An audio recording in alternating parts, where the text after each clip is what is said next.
नमस्कार सभी विद्यार्थियों को। प्रीवियस ईयर की सीरीज में आज हम करेंगे बेंगलोर एआरओ का पेपर। बेंगलोर एआरओ का पेपर बहुत ज़्यादा इम्पोर्टेंट पेपर है। इसके सभी 50 के 50 सवालों को आज हम हल करेंगे। तो चलिए पहला सवाल देखते हैं। पहला सवाल है, भारत और पाकिस्तान के बीच ताशकंद शांति घोषणा पर हस्ताक्षर किए गए थे। कब किए गए थे? तो इसका सही जवाब है 1966। ताशकंद शांति घोषणा पत्र पर 10 जनवरी 1966 में एक समझौता हुआ था भारत और पाकिस्तान के बीच। तत्कालीन भारत के प्रधानमंत्री लाल बहादुर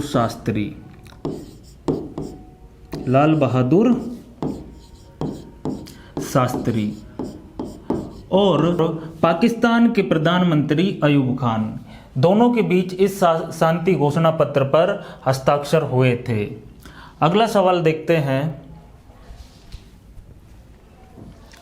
विश्व का सबसे बड़ा पक्षी कौन सा है? विश्व का सबसे बड़ा पक्षी आप सभी को पता होगा, शुतुरमुर्ग होता है। विश्व का जो सबसे बड़ा पक्षी है वो शुतुरमुर्ग होता है और इसका वजन 1.5 क्विंटल तक हो सकता है। इसका वजन 1.5 क्विंटल तक हो सकता है। साथ ही ये अपने पंखों को करीब 2 मीटर तक फैला सकता है। तो ध्यान रखना, विश्व का सबसे बड़ा पक्षी कौन होता है? शुतुरमुर्ग। अगला सवाल देखते हैं।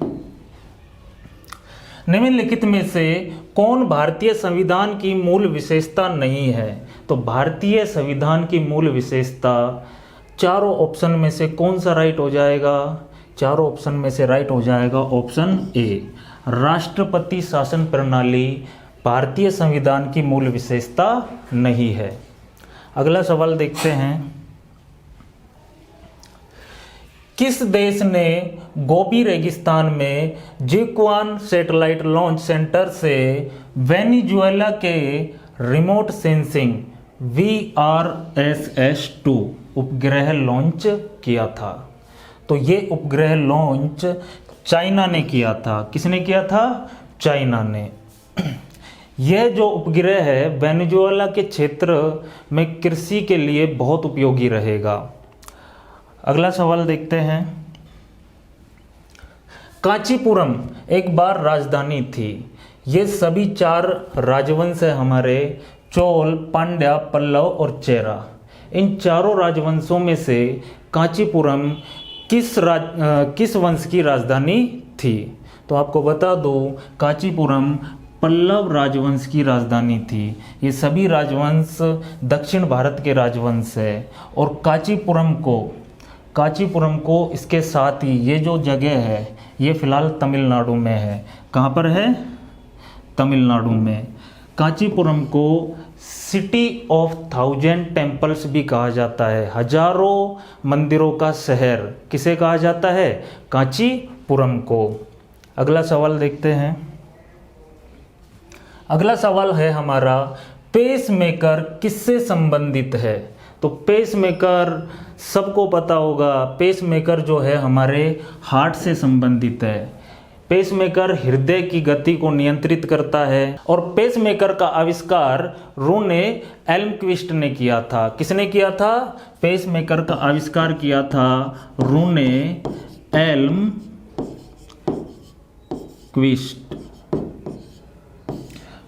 एल्मक्विस्ट ने पेसमेकर का आविष्कार किया था। अगला सवाल देखते हैं। किस भारतीय राज्य की तटरेखा नहीं है? तमिलनाडु, उड़ीसा, हरियाणा, आंध्र प्रदेश, चारों में से किस भारतीय राज्य की तटरेखा नहीं है? तो इसका सही जवाब हो जाएगा हरियाणा। हरियाणा की तटरेखा नहीं है। तटरेखा का मतलब होता है ऐसे राज्य जिनकी जो सीमा है वो समुद्र से टच होती हो, उसी को बोलते हैं हम तटरेखा। ऐसे कुल 20 राज्य भारत में हैं जिनकी तटरेखा नहीं है। सभी राज्यों को एक बार आप लोग रिवाइज कर लेना। अगला सवाल देखते हैं। सूक्ष्म वन निर्माण करने वाला भारत का पहला राज्य था। सूक्ष्म वन निर्माण करने वाला भारत का पहला राज्य था छत्तीसगढ़। कौन सा? छत्तीसगढ़। ठीक, अगला सवाल देखते हैं। प्राचीन भारत में मगध साम्राज्य की प्रारंभिक राजधानी में थी। तो प्राचीन भारत में मगध साम्राज्य की प्रारंभिक राजधानी राजगृह में थी। कहाँ पर थी? राजगृह में। अगला सवाल देखते हैं। दुनिया की पहली महिला प्रधानमंत्री का नाम बताइए। दुनिया की पहली महिला प्रधानमंत्री का नाम बताइए। तो चारों ऑप्शन में से कौन सा राइट हो जाएगा? दुनिया की पहली प्रधानमंत्री है श्रीमती श्री माओ भंडार नायके। श्रीमती श्री माओ भंडार नायके, यही दुनिया की पहली महिला प्रधानमंत्री है और ये श्रीलंका की है। किस देश की है? श्रीलंका की। और भारत की पहली महिला प्रधानमंत्री का नाम क्या है? भारत की पहली महिला प्रधानमंत्री का नाम है इंदिरा गांधी। अगला सवाल देखते हैं। औद्योगिक क्रांति से गुजरने वाला पहला देश था। औद्योगिक क्रांति से गुजरने वाला पहला देश कौन सा था? तो चारों ऑप्शन में से कौन सा राइट हो जाएगा? France, Germany, USA, Britain. तो औद्योगिक क्रांति से गुजरने वाला पहला देश था ब्रिटेन। कौन सा था? ब्रिटेन। और ब्रिटेन में औद्योगिक क्रांति किस लिए हुई थी? ब्रिटेन में औद्योगिक क्रांति ब्रिटेन के वस्त्र उद्योग में मशीनीकरण जब हुआ था उस टाइम पे ब्रिटेन में औद्योगिक क्रांति का सूत्रपात हुआ था। अगला सवाल देखते हैं। किस राज्य के राज्यपाल के रूप में नियुक्ति के लिए न्यूनतम आयु क्या है? किसी भी राज्य के राज्यपाल की नियुक्ति के लिए न्यूनतम आयु 35 वर्ष होती है। कितने वर्ष होती है? 35 वर्ष। ठीक, तो ऑप्शन कौन सा राइट हो जाएगा हमारा? 35 वर्ष। Option number C. अगला सवाल देखते हैं। फ्लाई शटल का प्रयोग किसके लिए किया जाता है? फ्लाई शटल का प्रयोग किसके लिए किया जाता है? ऑप्शन ए बुनाई के लिए, बी धुलाई के लिए, सी सुखाने के लिए, डी बुवाई के लिए। तो फ्लाई शटल का प्रयोग बुनाई के लिए किया जाता है। फ्लाई शटल एक मशीन होती है जो वस्त्रों की बुनाई के लिए काम में ली जाती है। इसका चित्र आप गूगल इमेज में सर्च करके देख लेना। एक टेबल जैसी मशीन होती है, वो उसी को बोला जाता है फ्लाई शटल। अगला सवाल देखते हैं। जय जवान जय किसान का नारा किसके द्वारा दिया गया था? जय जवान जय किसान, सभी को पता होगा। जय जवान जय किसान का नारा दिया था लाल बहादुर शास्त्री ने। अगला सवाल देखते हैं। वास्तुकार एडमिन लुटियंस द्वारा किस शहर का डिजाइन तैयार किया गया था? वास्तुकार एडमिन लुटियंस द्वारा किस शहर का डिजाइन तैयार किया था? तो आप सभी को पता होगा नई दिल्ली का जो डिजाइन है वो एडमिन लुटियंस द्वारा तैयार किया गया था। बहुचर्चित आर्किटेक्चर थे ये एडमिन लुटियंस। इनका एक तरीका था काम करने का। जब भी ये किसी भी जगह का कोई डिज़ाइन तैयार करते थे तो उसमें लोकल और ट्रेडिशनल टच देते थे। राष्ट्रपति भवन का जो डिज़ाइन भी इन्होंने तैयार किया था और वहाँ पे वो डिज़ाइन तैयार करने में इन्होंने बौद्ध गुंबद से प्रेरणा ली थी। अगला सवाल देखते हैं। वह प्रक्रिया जिसके द्वारा पौधे अपना भोजन तैयार करते हैं। तो आप सभी को पता होगा प्रकाश संश्लेषण वह प्रक्रिया होती है जिसके द्वारा पौधे अपना भोजन तैयार करते हैं। अगला सवाल देखते हैं। ट्यूबलाइट में कौन सी गैस का प्रयोग किया जाता है? तो ट्यूबलाइट में नियोन गैस का प्रयोग किया जाता है। ट्यूबलाइट में बहुत सारी गैसें भरी जाती हैं। ट्यूबलाइट में ऑर्गन भी भरी जाती है, जेनॉन भी भरी जाती है, नियोन भी भरी जाती है और 0.3% पारे की वाष्प को कम दाब पर भरा जाता है। ठीक, और ध्यान रखो अक्रिय गैसों से भी बहुत ज़्यादा सवाल पूछे जाते हैं। अक्रिय गैसें कुल 6 होती हैं। अक्रिय गैसें कितनी होती हैं? 6। इन्हीं को हम निष्क्रिय गैस भी बोलते हैं और इन्हीं को हम उत्कृष्ट गैसें भी बोलते हैं। अक्रिय गैसें कुल मिलाकर 6 होती हैं और आप याद रखना पहली जो होती है उसको बोलते हैं अपन हीलियम, फिर आती है हमारी नियोन, आर्गन,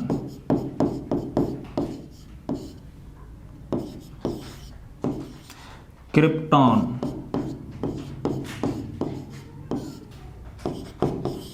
और 5वीं होती है हमारी जेनॉन, और 6ठी होती है रेडॉन।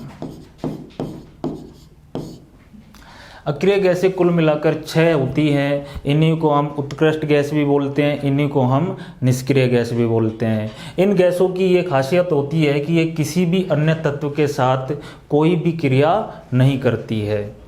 अगला सवाल देखते हैं। किसी तत्व की परमाणु संख्या उसके नाभिक में की संख्या के बराबर होती है।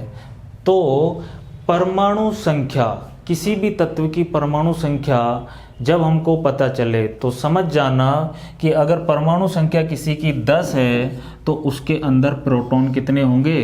10 होंगे। कितने होंगे? 10 होंगे। ठीक, अगर हमको किसी भी तत्व की परमाणु संख्या दे दी तो हम समझ जाएंगे उसमें प्रोटॉनों की संख्या कितनी है। ठीक, तो ध्यान रख लेना परमाणु संख्या का निर्धारण हमेशा उस तत्व में प्रोटॉनों की संख्या के द्वारा किया जाता है। अगला सवाल देखते हैं। सबसे हल्का परमाणु किस तत्व का है? सबसे हल्का परमाणु किस तत्व का है? Oxygen, copper, hydrogen, carbon. तो सभी को पता होगा सबसे हल्का परमाणु हाइड्रोजन का होता है। किसका होता है? हाइड्रोजन का होता है। ठीक, और हाइड्रोजन के समस्थानिक भी हमसे पूछे जाते हैं। हाइड्रोजन के समस्थानिक 3 होते हैं। एक होता है प्रोटियम, एक होता है हमारा ड्यूटीरियम,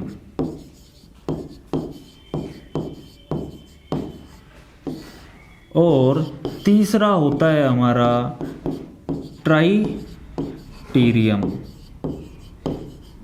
ये जो है हाइड्रोजन के 3 समस्थानिक होते हैं, प्रोटियम, ड्यूटीरियम और ट्राइटीरियम। ठीक, यहाँ से जो ये ड्यूटीरियम है इसके कारण हमारा भारी जल बनता है जिसको बोलते हैं हम D2O।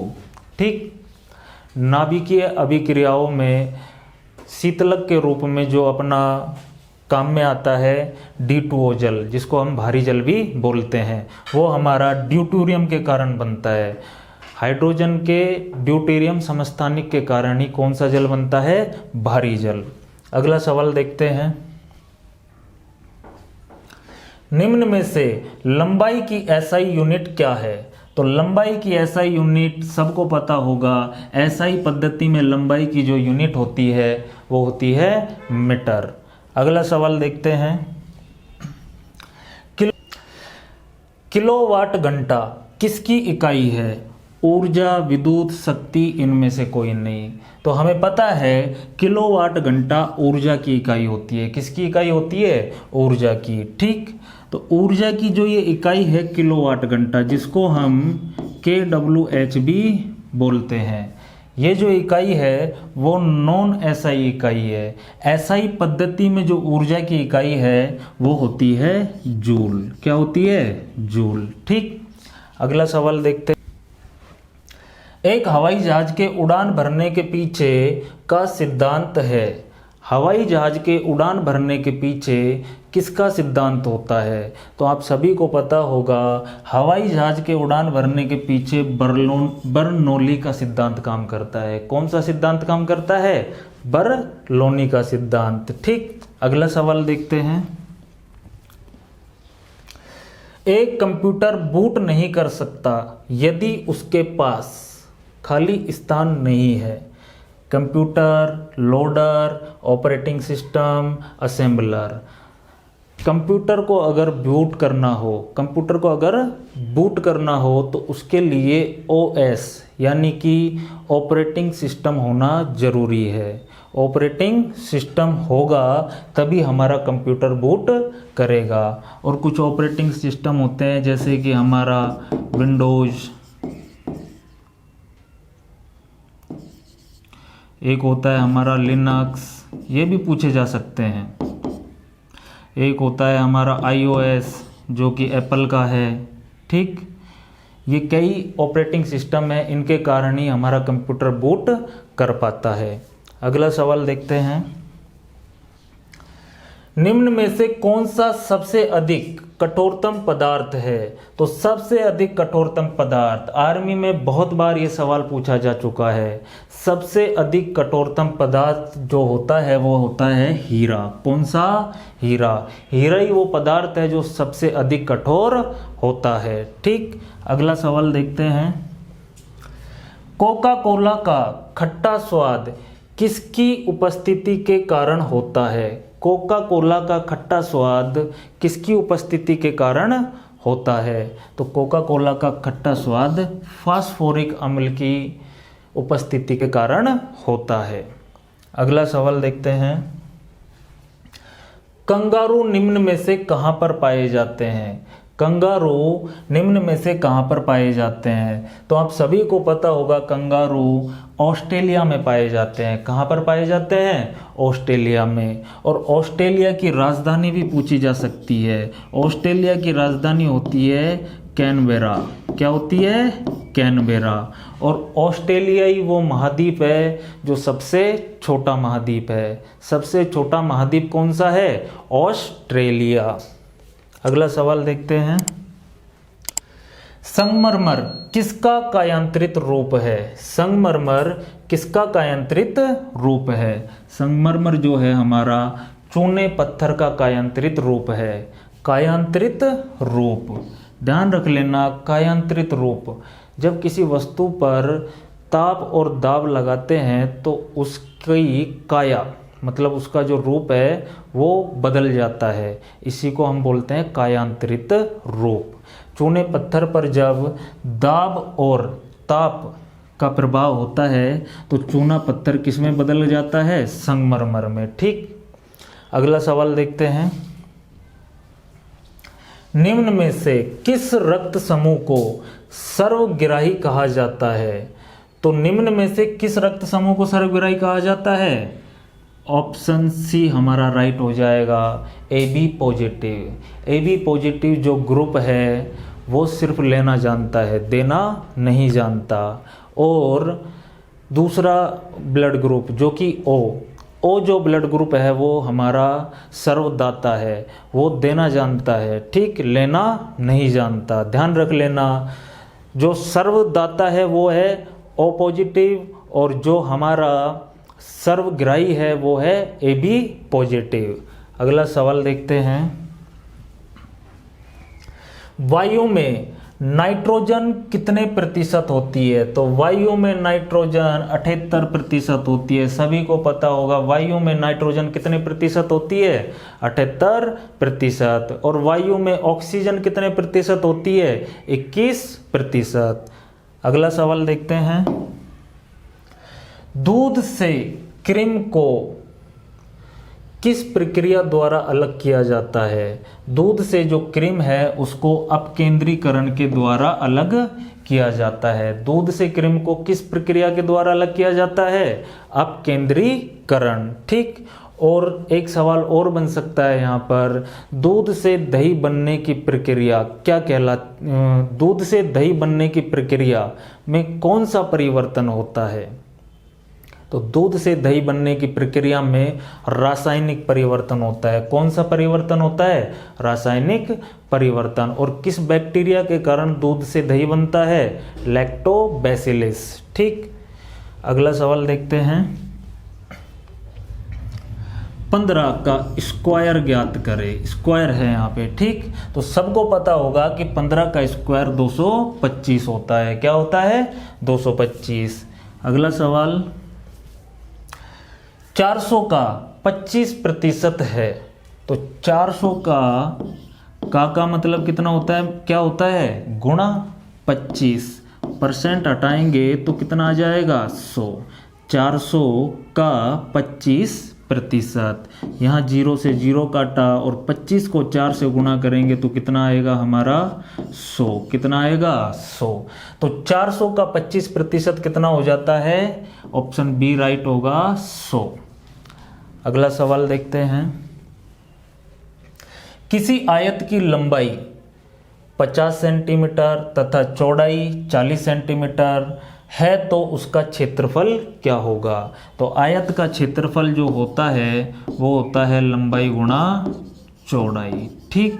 और हमको लंबाई दे रखी है कितनी, 50, और चौड़ाई दे रखी है 40, तो 50 गुणा 40 करेंगे तो हमारा क्षेत्रफल कितना आ जाएगा 2000। कितना आ जाएगा 2000। और जो माप हमारी सेंटीमीटर में है तो हम लगा देंगे 2000 सेंटीमीटर स्क्वायर, क्योंकि क्षेत्रफल के साथ हमेशा स्क्वायर लगता है, आयतन के साथ हमेशा क्यूब लगता है, ठीक। तो ऑप्शन कौन सा राइट हो जाएगा हमारा, सी, 2000 सेंटीमीटर स्क्वायर। अगला सवाल देखते हैं, एक समकोण त्रिभुज में दो भुजाएं 3 सेंटीमीटर और 4 सेंटीमीटर है, तो कर्ण की लंबाई ज्ञात कीजिए। ये बड़ा आसान सवाल है। समकोण त्रिभुज में जो हमारा दो भुजाएं हैं, एक 3 है और एक 4 है, और हमसे पूछ रहा है कर्ण। ये 3 और ये 4 रहती है तो ये हमेशा क्या रहेगी, 5 रहेगी। समकोण जो त्रिभुज है उसमें दो भुजाएं 3 और 4 है, तो तीसरी भुजा हमारी कर्ण जो है वो क्या हो जाएगी, 5, ठीक। नहीं तो इसमें पाइथागोरस प्रमेय लगा देना। पाइथागोरस प्रमेय होती है कर्ण स्क्वायर बराबर आधार स्क्वायर प्लस लंब स्क्वायर, ठीक। पाइथागोरस प्रमेय से भी इसका आंसर निकलता है। अगला सवाल देखते हैं, 1 का स्क्वायर प्लस 2 का स्क्वायर प्लस 3 का स्क्वायर प्लस 4 का स्क्वायर, इन सभी के स्क्वायर करके हमको जोड़ना है, ठीक। तो यहाँ पे देखो 1 का स्क्वायर कितना होता है 1, 2 का स्क्वायर कितना होता है 4, 3 का स्क्वायर 9, 4 का स्क्वायर 16। इन सबको अगर हम जोड़ेंगे तो यहाँ पे हमने जोड़ा 1 और 4 कितना आ गया 5, 5 में 9 जोड़ा तो कितना आ गया 14, 14 और 16 कितना हो जाएगा 30, ठीक। तो यहाँ पे इन सभी का जो योग है वो कितना हो जाएगा 30 हो जाएगा, ठीक। ये छोटा सवाल है। बड़ा सवाल भी हमसे पूछा जा सकता है, जैसे कि 1 का स्क्वायर प्लस 2 का स्क्वायर प्लस 3 का स्क्वायर, ठीक, डॉट डॉट डॉट, और हमसे बोल दिया 10 के स्क्वायर तक का निकालो। तो इस तरीके से तो हम निकाल नहीं सकते क्योंकि बहुत लंबा जोड़ना पड़ेगा हमको। तो इसका एक फॉर्मूला भी होता है, वो होता है n प्लस 1 2n प्लस 1 बटे 6। यहाँ पे जो n है वो पिछली वाली संख्या होती है, तो यहाँ रखेंगे हम 10 से अगली संख्या कितनी हो जाती है 11, और 10 का डबल कितना 2n मतलब 10 का डबल 20 और 1 21 बटे 6। यहाँ काटा 3 का 3 दूनी 6, 3 7 21, 2 से काटा कितना आ गया 5, 11 5 55, 55 और 7 करेंगे अपन, 55 गुणा 7। तो यहाँ पे देखो 7 पंजे 35 हासिल 3, 7 पंजे 35, 35 और 3 कितना होता है हमारा 38। कितना होता है 38, 385। 1 से 10 तक का जो वर्गों का योग है वो कितना हो जाएगा 385, ठीक। ये याद रख लेना। छोटे सवाल तो हम इसी तरीके से कर सकते हैं, लेकिन अगर बड़ा सवाल आ जाए तो हमको फॉर्मूला काम में लेना पड़ेगा। n bracket n plus 1 bracket close n 2n plus 1 बटे 6। अगला सवाल देखते हैं, ट्राउबल से कितने शब्द बनाए जा सकते हैं। ऐसा सवाल कभी भी आ जाए तो सिर्फ हमको अंक लिख लेना है। ये पहले नंबर पे, ये दूसरे नंबर पे, ये 3, ये 4, ये 5, ये 6 और ये 7, ठीक। टोटल कितने अंक हैं यहाँ पर 7, और इन्हीं को आपस में गुणा कर दो, हमारा आंसर आ जाएगा। ठीक, यहाँ गुणा किया 3 दूनी 6, 6 को 4 से गुणा किया कितना आ जाएगा 3 दूनी 6, 6 को 4 से गुणा किया 6 चौक 24, और 24 को अगर हम 5 से गुणा करें तो कितना आता है 120, और यहाँ पे 7 6 42। ठीक, और यहाँ हम गुणा करेंगे तो कितना आ जाएगा 0 4 2, 0 12 चौक 48। ठीक, और जोड़ा हमारा 0 4 8 और 2 10, 0 हासिल है कितना आ जाएगा 5, तो हमारा आ जाएगा आंसर 5040। ऑप्शन डी राइट हो जाएगा। ध्यान रख लेना, ऐसा कभी भी शब्द आ जाए कि किसी शब्द से कितने और शब्द बनाए जा सकते हैं, तो सिर्फ हमको सीरियल वाइज अंक लिख लेने हैं कि कौन सा कितने अंक पे है, और उन्हीं को आपस में गुणा करेंगे तो हमारा आंसर आ जाएगा। अगला सवाल देखते हैं। एक वर्ग की भुजा 6 सेंटीमीटर है, वह आयत से सटा हुआ है। आयत की एक भुजा वर्ग से दुगनी तथा दूसरी भुजा 3 गुनी है, तो दोनों के क्षेत्रफल का योग क्या होगा। देखो, हमसे दोनों के क्षेत्रफल का योग पूछ रहा है। ये तो हमारा वर्ग है और इसी से एक आयत भी सटा हुआ है। ठीक, यहाँ पे जो वर्ग की भुजा दे रखी है वो 6 दे रखी है, और आयत की भुजा का वो बोल रहा है कि एक भुजा तो दुगनी है। इसका मतलब मैं बोल देता है ये भुजा कितनी है 12, और एक भुजा हमारी जो है वो तिगुनी है, तो ये कितनी हो जाएगी 18। अब हमसे इन दोनों के क्षेत्रफल का योग पूछ रहा है। तो वर्ग का क्षेत्रफल तो हमको पता है कि क्या होता है भुजा स्क्वायर, मतलब 6 6 36। वर्ग का क्षेत्रफल कितना हो जाएगा 36। ठीक, अब इस आयत का अगर क्षेत्रफल निकाले तो हमारा आयत का क्षेत्रफल होता है लंबाई गुणा चौड़ाई। 12 को 18 से गुणा करेंगे, 18 गुणा 12। ठीक, 12 8 96 हासिल 9, 12 एकम 12, 12 और 9 कितना हो जाता है हमारा 12 और 9 हो जाता है 21। कितना हो जाता है 21। तो 216 हमारा जो क्षेत्रफल है वो आ गया आयत का, और वर्ग का क्षेत्रफल है 36, तो 216 में 36 जोड़ा तो 6 और 6 12 हासिल 1, 1 और 3 4, 4 और 1 5, और ये 252 कितना आ जाएगा 252। ठीक, और ये सभी माप हमारी किस में है सेंटीमीटर में, तो यहाँ लगाएंगे हम सेंटीमीटर स्क्वायर। 252 सेंटीमीटर स्क्वायर, यानी कि हमारा बी ऑप्शन राइट हो जाएगा। अगला सवाल देखते हैं। अगला सवाल है 21 की पावर 3 ब्रैकेट क्लोज की पावर 1/3। तो देखो यहाँ पे 21 की पावर 3 दे रखा है। ठीक, ब्रैकेट लगाए, ब्रैकेट के बाहर 1/3 है। हमें पता है जब भी हम ब्रैकेट को तोड़ते हैं तो घात आपस में गुणा हो जाती है। क्या हो जाती है गुणा। ठीक, और यहाँ 3 से 3 काटा तो 21 की पावर कितनी बची 1, और 21 की पावर 1 का मान कितना होगा 1 होगा। ठीक, ऑप्शन कौन सा राइट हो जाएगा हमारा बी। अगला सवाल देखते हैं। 2 सिक्कों को एक साथ उछाला जाता है, कम से कम एक हेड आने की संभावना क्या होगी। ठीक, 2 सिक्कों को जब उछालेंगे तो हमारे जो परिणाम है वो कुछ इस प्रकार आ सकते हैं। ठीक, हेड हेड, उसके बाद हेड टेल, या फिर टेल टेल, और या टेल हेड। ठीक, 2 सिक्कों को जब उछाले तो हमारे ये 4 ही परिणाम आ सकते हैं। कितने परिणाम आ सकते हैं 4। ठीक, और यहाँ पर हमसे बोल रहा है कि कम से कम एक हेड आने की संभावना।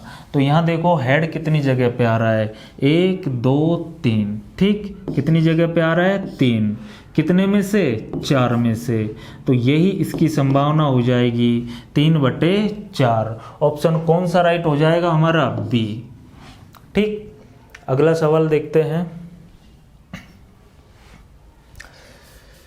8 आदमियों की औसत आयु में 2 वर्ष की वृद्धि हो जाती है यदि इनमें से 20 वर्ष वाले एक आदमी के बदले एक नया आदमी लाया जाता है। ठीक, तो इसका देखो सबसे शॉर्ट मेथड यही है कि किस आदमी के बदले, 20 वाले के बदले नया आदमी आया। ठीक, और वृद्धि कितनी हो गई हमारी, 2। कितनी, 2। तो 2 वर्ष की जो वृद्धि हुई है वो कितने लोगों में हुई है, 8 लोगों में। तो टोटल कितनी वृद्धि होगी हमारी, 16 वर्ष की। कितने वर्ष की, 16 वर्ष की। 2-2 वर्ष की 8 लोगों में वृद्धि हुई है, तो टोटल वृद्धि कितनी होगी, 16 वर्ष की। ठीक, और 20 और 16 को जोड़ा तो कितना आ गया, 36 वर्ष। जो आदमी नया आएगा वो कितने वर्ष का होगा, 36 वर्ष का। ये इसका सबसे शॉर्ट मेथड है। ठीक, अगला सवाल देखते हैं। पहली संख्या का 30% दूसरी संख्या में जोड़ा जाता है तो दूसरी संख्या 120% बढ़ जाती है। दोनों संख्याओं का अनुपात क्या होगा। तो ये सवाल बड़ा शानदार है। हम पहले मान लेते हैं एक संख्या a है और एक संख्या क्या है, b। ठीक, पहली a दूसरी b। तो यहाँ सवाल जैसे बोल रहे हैं वैसे ही हम लिखेंगे। ठीक, पहली संख्या का 30% तो a का 30% इसी तरीके से निकलेगा। ठीक, उसके बाद दूसरी संख्या में जोड़ा जाता है तो दूसरी संख्या क्या है हमारी, b में जोड़ा जाता है। ठीक, तो दूसरी संख्या 120% बढ़ जाती है। ये जो b है हमारा वो कितने परसेंट बढ़ जाएगा, 120%। ठीक, ये हमारा सवाल है। ठीक, अब यहाँ पे देखो सबसे पहले इसको सोल्व करेंगे तो यहाँ एलसीएम लिया 100 तो a 30 और b से गुणा होगा 100 तो कितना हो जाएगा 100b बराबर यहाँ पे 120b अपॉन 100। ठीक, 100 से 100 कट गया। ठीक, अब यहाँ पे देखो a 30 अगर इधर बचाएं तो ये 100 भी उधर जाएगा। ठीक, और 100 भी अगर उधर जाएगा तो 120 b में से घटेगा तो कितना बचेगा, 20b। ठीक, और यहाँ पे 0 से 0 काट दिया। अब मैंने क्या किया, ये निकल के आया हमारा 3a बराबर 2b। ठीक, a को यहीं पे बचा लेंगे, b को इधर लेके आया। ठीक, तो 2 यहाँ पे बचा हुआ है, ये 3 उधर जाएगा तो नीचे जाएगा। a अपॉन b बराबर 2/3। तो यहाँ पे जो अनुपात है वो हो जाएगा हमारा 2/3। कौन सा ऑप्शन राइट होगा, c। ठीक, क्या अनुपात हो जाएगा उनका, 2/3 हो जाएगा।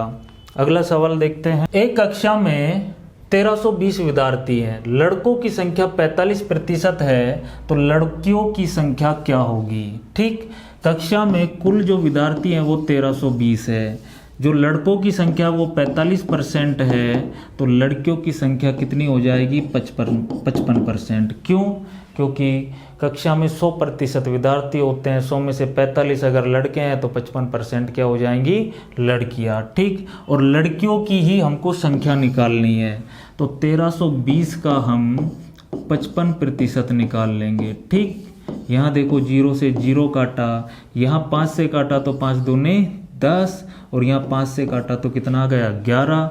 यहाँ 2 से काटेंगे तो कितना आएगा, 66। 66 को अगर 11 से गुणा करेंगे तो आंसर आ जाएगा 726। तो कक्षा में जो लड़कियों की संख्या है वो हो जाएगी 726। ठीक, अगला सवाल देखते हैं। एक निश्चित राशि 20 वर्ष में दुगना हो जाती है तो ब्याज की दर का मान ज्ञात कीजिए। ठीक, तो यहाँ देखो शॉर्ट में करेंगे इसको। जो राशि है हमारी 100% है, 20 साल में हो गई 200%। कितने प्रतिशत, 200%। तो हमें ब्याज कितना मिला, 100%। कितना ब्याज मिला, 100%। और जो 100% ब्याज है वो हमको 20 साल में मिला है। कितने साल में, 20 साल में। तो पर ईयर हमको ब्याज कितना मिलेगा, 100 में 20 का भाग दिया 0 से 0 और 2 का भाग 10 में दिया, कितना आ गया 5%। पर ईयर जो ब्याज मिलेगा हमको कितना मिलेगा 5%। इसका मतलब जो दर है हमारी वो कितनी हो जाएगी 5%। अगला सवाल देखते हैं। एक व्यक्ति 2 केजी आटा 35 रुपये प्रति केजी, 2 केजी चावल 40 रुपये प्रति केजी तथा 2 केजी आटा 30 रुपये प्रति केजी में खरीदता है, तो उसका कुल खर्च कितना होगा। बड़ा आसान सवाल है। 2 केजी आटा खरीदा 35 प्रति केजी में, तो 2 गुणा 35 मतलब 70 रुपये यहाँ खर्च किए। ठीक, उसके बाद 2 किलो चावल खरीदे 40 की रेट में, तो 2 गुणा 40 करेंगे 80 रुपये यहाँ खर्च हो गए।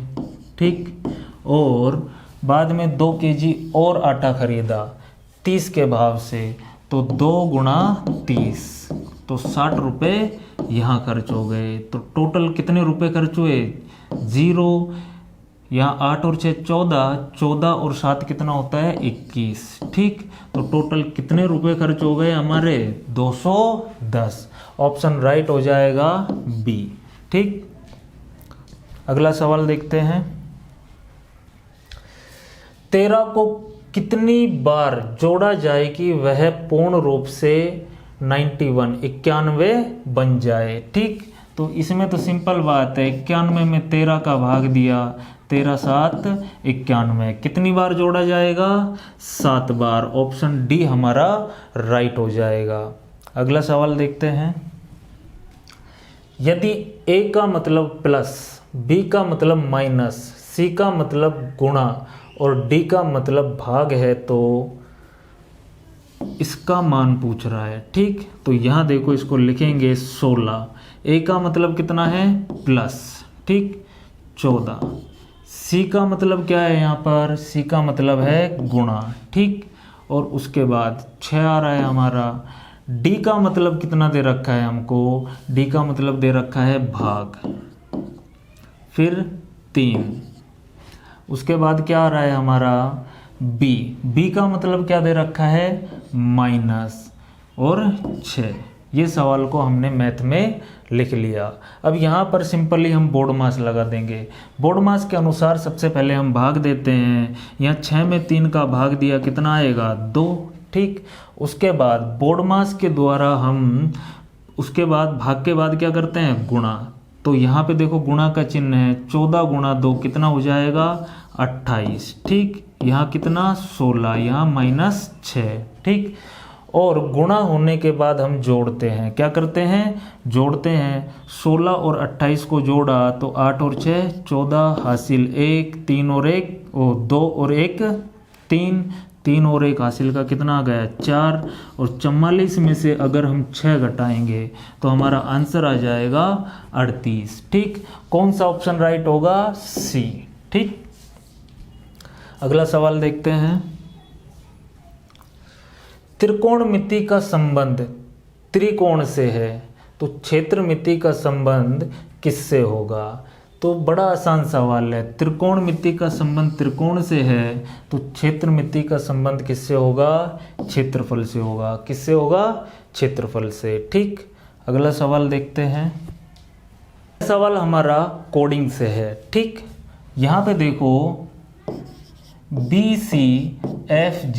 BCFG को लिखा जा रहा है HILM। ठीक, इसी प्रकार NORQ इसको क्या लिखा जाएगा। तो सबसे पहले इनका नंबर पता करते हैं। B होता है 2 पे, C होता है 3 पे, F होता है 6 पे, G होता है 7 पे, H जो होता है वो होता है 8 पे, I होता है 9 पे, L जो होता है 12 पे होता है, M होता है 13 पे। ठीक, और N जो है हमारा होता है 14 पे, O 15 पे, R होता है हमारा 18 पे और Q होता है हमारा 17 पे। ठीक, यहाँ देखो क्या हो रहा है। यहाँ पे कितना जोड़ा 6, यहाँ पे भी कितना जोड़ा इसने 6, यहाँ पे भी कितना जोड़ा 6, यहाँ पे भी कितना जोड़ा 6। इस तरीके से हम इन सब में कितना कितना जोड़ेंगे 6। 14 में अगर 6 जोड़ा, 14 में 6 जोड़ेंगे तो कितना आएगा 20। 15 में भी अगर हम 6 जोड़ेंगे तो 15 में 6 जोड़ा कितना आ जाएगा हमारा 21। उसके बाद 18 में अगर 6 जोड़ेंगे, 18 में 6 जोड़ेंगे कितना आएगा 24। और 17 में अगर 6 जोड़ेंगे तो कितना आएगा 23। ठीक। 20 नंबर पे कौन होता है हमारा टी, 20 नंबर पे कौन होता है टी, और 21 नंबर पे होता है यू, और 24 नंबर पे होता है हमारा एक्स, और 23 नंबर पे होता है हमारा डब्लू। ठीक। तो जो हमारा आंसर निकल के आएगा वो आएगा TUXW। और TUXW कौन से ऑप्शन में है, TUXW सी ऑप्शन में है। कौन से ऑप्शन में है, सी ऑप्शन में। तो सी ऑप्शन हमारा राइट हो जाएगा। अगला सवाल देखते हैं। निम्न में से भिन्न है, आंखें देखना, देखना आंखें, सुनना कान, जीभ स्वाद, ठीक, सूंघना नाक। ठीक। तो यहाँ पे देखो ये जो क्रिया है वो किससे होती है, आंखों से। देखने की क्रिया किससे होती है, आंखों से। सुनने की क्रिया किससे होती है, कान से। लेकिन जीभ कोई क्रिया है क्या, जीभ कोई क्रिया नहीं है। ठीक। तो यही हमारा भिन्न हो जाएगा। ठीक। ऑप्शन सी हमारा राइट हो जाएगा। जीभ कोई क्रिया नहीं है। ठीक। सूंघना एक क्रिया है जो किससे होती है, नाक से। तो क्वेश्चन 49 का आंसर हो जाएगा सी, जीभ स्वाद। अगला सवाल देखते हैं। यह सवाल हमारा सीरीज से है। देखो इसको हम ऑप्शन से ही कर देंगे। एन जो है हमारा कितने पे है, 14 पे। एल कितने पे होता है हमारा, 12 पे। ठीक। और जे कितने पे होता है हमारा, 10 पे। ठीक। तो यहाँ पे हमको पता है कि 2 माइनस हो रहे हैं, कितने, यहाँ भी 2, तो यहाँ पे भी 2 माइनस होंगे। और जब 2 माइनस होंगे तो हमारा क्या आ जाएगा, 10 में से 2 घटाया कितना आया 8, और 8 पे कौन होता है H, कौन होता है H। ठीक। और यहाँ देखो PQR, तो अगला हम क्या आएगा S, क्या आ जाएगा S। ठीक। HS किस में दिख रहा है, ऑप्शन सी में। ऑप्शन सी ही हमारा राइट हो जाएगा। ठीक। तो सभी 50 के 50 आपके सवाल हो चुके हैं। मिलते हैं अगले वीडियो में, तब तक जय हिंद, जय भारत।